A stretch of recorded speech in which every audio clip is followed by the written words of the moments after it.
Our motion is Islam is a religion of peace, and now to speak against the motion, Douglas Murray. He's a best-selling author and founder and director of the Center for Social Cohesion, also a citizen of the United Kingdom, a member of the Church of England.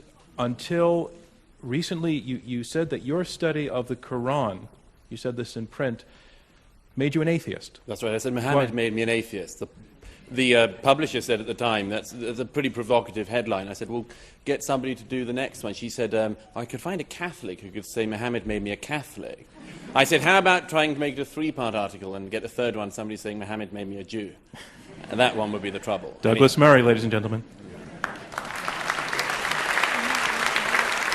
Well, thank you. Well, thank you. It's a great pleasure to be here tonight. I'm sorry to make this panel rather Brit-centric after my colleague Majid. This isn't an attempt by us to have a British takeover of the old colony or anything like that. But I was coming earlier from my own fallen empire, referring back to my friend and colleague Ayan's comments earlier, and I was reading the paper, as I'm sure all of you were doing earlier today. Majid finished his comments by talking about the importance of changing paradigms. I'm not sure this is about paradigms. I think it's about facts. Here are some facts in my newspaper earlier. The Times Square bomber, of course, a man just up the road from here who tried to kill thousands of people. Only, by the way, didn't manage it because he set the 24-hour timing device to 7 a.m. instead of 7 p.m. 1900 hours was what it was meant to be. If he had have got that bit right, thousands of New Yorkers would have died earlier this year again. I see further in the paper 12 suspects arrested in France in a network trying to recruit people to go and fight American and other troops in Afghanistan. I turn to another page of the newspaper and the city I've just flown off from this morning, a Muslim London Underground worker who was, had written to his wife, who's off to try to become a martyr for Allah, as he says. He says, more than anything, I wish Allah to grant me martyrdom.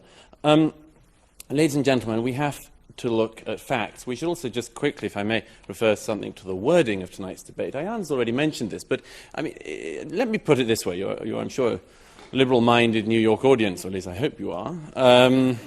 We'll see. But I imagine that if the motion we had here tonight was Christianity is a religion of peace, we get to the Q&A, perhaps even before, and somebody would say, if the other side were arguing for that, somebody would say, what about the Crusades? What about that?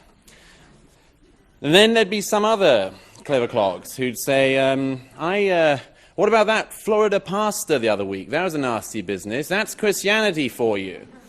If we'd had tonight, Judaism is a religion of peace, the other side were trying to argue that. Sure as anything. There'd be people popping up in the hall tonight saying, oh, there's this bit in one of the Old Testament books, really, really bad. All sorts of massacres going on. Why don't you talk about that? There might even be people trying to say that, the argument that Judaism was a religion of peace couldn't be argued because people would say, look at what Israel is doing. And isn't that a direct response? And so on. So let's not have a debate about Islam and whether or not Islam is a religion of peace without talking about the facts to do with Islam. It's an absurd situation we're in, where nothing that anyone does whilst being Muslim is any responsibility of Islam's. Yet anything anyone does whilst being a Christian or a Jew is responsibility of all Christians, all Jews. Let's make this as straightforward as I can. Take the categorization that eminent scholars like Bernard Lewis, Ibn Waraq have made. Let's say Islam is a very, very complex thing. And the best way I can do this in the very short time I have is say you have three Islams. Islam 1, 2, and 3. Islam 1, the Quran and the life of Muhammad and the Hadith. Islam 2, the tradition of the Sharia. Islam 3, what Muslims do now. The first of those things, Islam, the Quran, and so on, is bad. It is bad. There is a lot of violence in it. And what's worse, the peaceful verses are superseded by the violent verses. The violent verses also, sadly, are more numerous in number. Then you've got the life of Muhammad. Again, a bad man. A very bad man, it has to be said. Not a great role model, if you look at it. Takes child brides, abuses a small girl, multiple wives, himself a warrior, himself a war criminal, himself beheads Jews. This, I would have thought, would be a signal of not great peacefulness. Then you've got the tradition of the Sharia. Again, not great peacefulness. Still, no schools of Sharia that people in this hall would want to submit to. And thirdly, what Muslims do now. Thankfully, there is some hope in that one. Because most Muslims, thank goodness, I almost said thank God, but old habits die hard. Most Muslims don't do what those texts say. Because they exercise their judgment as moral beings without having to refer to defunct holy books. Now look, I wish that Zebra and Majid were the spokespeople of Islam. It would be lovely, although in Majid's case it would have taken rather too long if everyone had to go for 14 years preaching the downfall of America and then said, no, not so much. But we are where we are. Anyhow, I wish they spoke for Islam. It would be great. But the fact is that tonight, the organisers of this debate asked a number of clerics. None of them would show. Specifically, they wouldn't show and debate against Ayaan Hirsi Ali. Myself, I don't think they cared. But no, it's very interesting that they will not debate. Time and again, the actual leaders of your religion will not debate this. And you're left with people like we have here. The reason why is, of course, is that the leaders of the religion show such terrible lessons. It is not a small thing. It's not, as it were, a detail. It's not like a wacky Florida pastor. That you've got the largest Sunni state of Saudi Arabia, the most important Sunni state in the world, the most extraordinary closed prison of a society. It's not a detail, it's not a one-off nut job that the Shiite Republic of Iran is what it is, led by the people it's led by. That is not an accident, it's not a detail. The thing that worries me is that although tonight we hear from the fellow panellists here about how Islam is a religion of peace, the fact is that the people who are making the decisions in the religion, the people who are preaching the religion, the heads of that religion, people like Sheikh Qaradawi, who broadcasts anti-Semitic, the most appalling filth every week on the main networks, that is the faith that's speaking for you guys. I wish that, Zeba, you were on every week on Al Jazeera, but you're not. Qaradawi is. The problem is that Islam is an unstable component, as a religion, an unstable component. 1,000 years ago, the Mu'tazilites tried to reform the religion. They were wiped out. The fact is that Islam is many things, many, many things. But to say it's a religion of peace is nonsense. It's to ignore reality. It's to ignore very difficult but necessary facts. Not paradigms, but facts. To say that Islam is a religion of peace is to say something based entirely on hope. It's to elevate a hope into truth. And I hope, as you all know, history teaches us that's a very bad thing to do. Thank you. Thank you, Dr. Smart. Yes, we read things in their context. I mean, you read Chaucer in context. Chaucer doesn't have followers. He doesn't have 1.4 billion people who believe everything. Sorry, I quoted Martin Luther, not Chaucer. Or are meant to believe everything. I suppose Martin Luther does have followers. If you allowed me to speak, I'd address your Luther point. Yeah. I'll get there, I promise. Right. You don't have followers of Shakespeare who insist on, or are meant to insist on line by line following everything Shakespeare did and believing everything he wrote. That's because it's literature. Actually, what's happening, Majid, is you've put your finger on the problem. Absolutely. It's not us that isn't applying the rigorous critical faculties. We're applying them to the Quran as we would to any other work of literature. You're not, because you can't. And the final thing on that, what do you mean he can't? What do you mean that he can't? Well, because Majid knows very well. Now answer Majid's Please. question. Yes.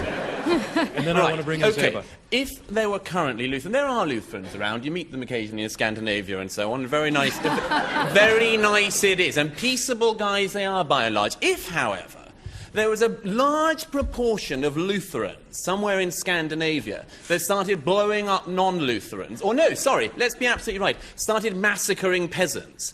Do you think the people would say, hang on a minute, let's not criticise Martin Luther, he did that by the standards of his time, we shouldn't criticise his followers all that much, and we shouldn't point out what he said and so on. No, we just say, you know, don't go and massacre peasants. Full stop. It was rubbish at Douglas, the time, it's the rubbish point. now. It's the same with You're the missing the Quran. point. But don't we get back to one of the core problems which you still haven't addressed, which is the life of Muhammad and his teachings? Which is as follows, is that if a Christian group decides to go back to the teachings of Christ, You know, the worst stuff they find is the Sermon on the Mount of Olives. They can find one verse where Jesus is said, I think the Gospel of St. Matthew, to have said, I come not to bring peace but a sword. But the rest of it is all love thy neighbour and all that sort of stuff. If you're a Christian group looking to go back to the sources of Christianity, you just find a lot of, well, hippie stuff for a lot of modern people. So what is it about this religion we're talking about tonight that you say is a religion of peace, that when people go back to the origins, they find a founder who was violent, teaching violence? We look back on many things that Martin Luther did and said that was an awful practice. But we don't judge these men by the standards that we have today. Let's bring in Douglas Murray. No, we do, and we should. We should, Majid. And may I say, it's a bit too cutesy to compare a man who raped a 9-year-old girl repeatedly with men being, the wife's a bit of the master of the household and so on. A bit too cutesy and a bit too much avoiding the issue, which is this, that this is actually a very real concern which doesn't just apply in mid-7th century Arabia, but today, here and now, in Britain. In my own country, we now have, thanks to to an arbitration act put into law in the 1990s, whereby people can have civil disputes arbitrated under laws that they can decide on, that we now have Sharia courts in Great Britain. And the Sharia courts that in Great Britain are operated by people who are actually clerics. They are religious authorities. There's one at the moment, Siddiqui in Leicestershire. Now this man runs a set of Sharia courts. A couple of years ago, it turned out that we found out a little bit about the sort of thing he was deciding. And sadly, again, it's not reformist stuff, because when you go back to the Sharia, people take the lessons from it and they make judgments like the following. 6 women who had gone to the Sharia courts because they were being physically abused by their husbands. They were persuaded to drop the cases because this should be a matter between a Muslim woman and her Muslim husband and the Sharia court. This should not be a matter for the police in Great Britain in 2008. That stinks. What's more, there was in another case, a local Muslim man died. His will was arbitrated by Sharia because that was what happens now in 21st century Britain. And the arbitration of this man's will gave half the inheritance to the daughters as to the sons of the man, because that's what you have in the Quran. But so it's all very well to say just that it's actually something said that he agrees with you that this stuff needs to change. But the point is that when you look at the courts that are doing this, when you look at the religious authorities, when you look at the clerics, the judgments they're making, those are the kinds of judgments. I wish that Majid would get some clerics on his side who could set up rival Sharia courts that didn't decide that women were second-class citizens. But sadly, at the moment, that is the case. So, Douglas, it's the only time I've ever done a book review of a fatwa. I'm sorry to say this, Sir Majid, you seem to have just proved our point. Yes. Please explain. Is it?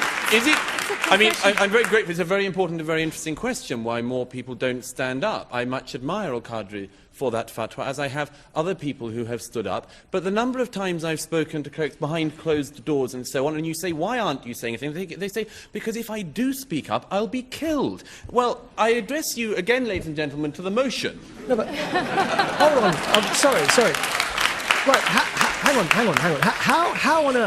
How on earth does fear of being killed in Pakistan by a minority faction of extremists prove Islam is not a religion of peace? Let me put it this way. Douglas, then.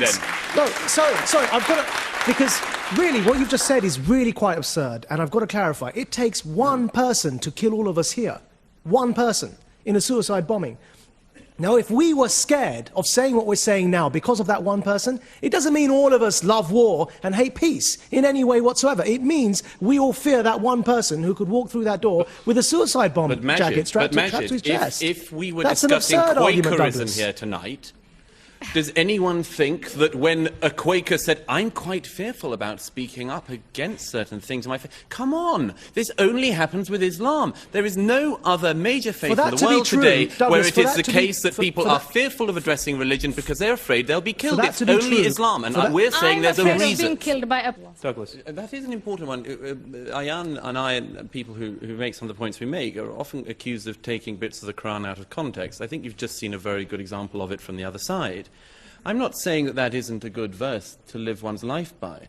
One cannot just simply quote the verse about there being no compulsion in religion as And though you it can't doesn't quote have the other ones either a without follow-on. context. It has As a though follow-on. it doesn't So have do a those follow-on. And ones. as Ayan has just showed you, As it does has a those ones. follow-on. So I think this gets back to the very important question the lady halfway back there made, which is whether or not this can be a religion of peace. I believe it can be. And when I said earlier there are three types of Islam I identified, I said the first one, the scriptures, the life of Muhammad and so on, bad. Second one, Sharia, interpretations, bad. But thirdly, the way Muslims live their lives today, in this country and countries like it, that is our source for hope. And the source of hope for that is that they individually use, like many people do religion. I'm not a religious person, Ayan isn't either. But we recognise the fact that people of religious faith have the right to that faith, should practice that faith, should have no fear of practicing that faith. There's no problem with this. But it's a private matter, and one which people come to very strange private arrangements about. And I just wanted to add this, which is that if those people are going to be able to reform that faith into the religion of peace you're talking about,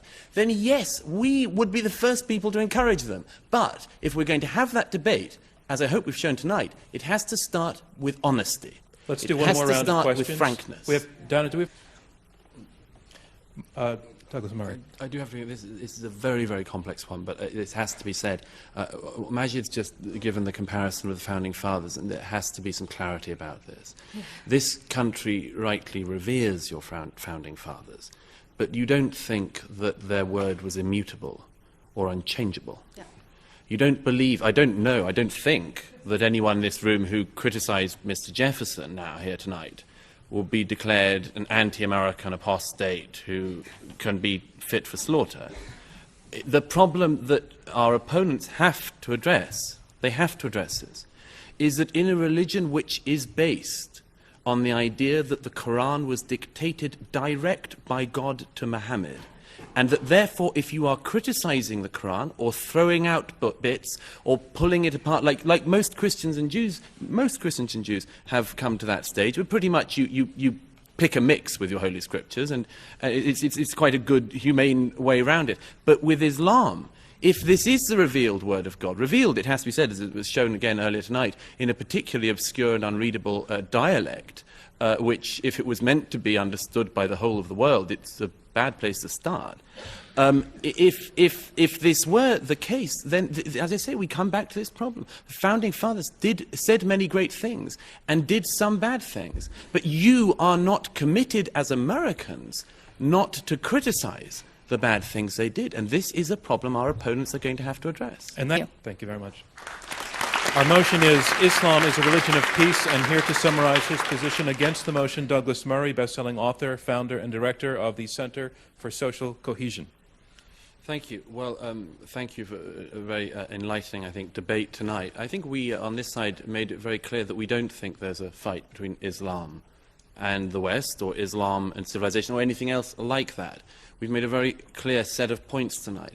And one of those points, which I hope people will bear in mind, is we have said repeatedly that it is in Muslims and their critical faculties, Muslims and their behavior, Muslims and their faith, that we have hope. And it is in people like you that we have hope for the future. And if the motion were that Islam a century from now could be a religion of peace, and people would be quoting Ziba and Majid and seminal moments like this, and that they had learned, well, that would be terrific.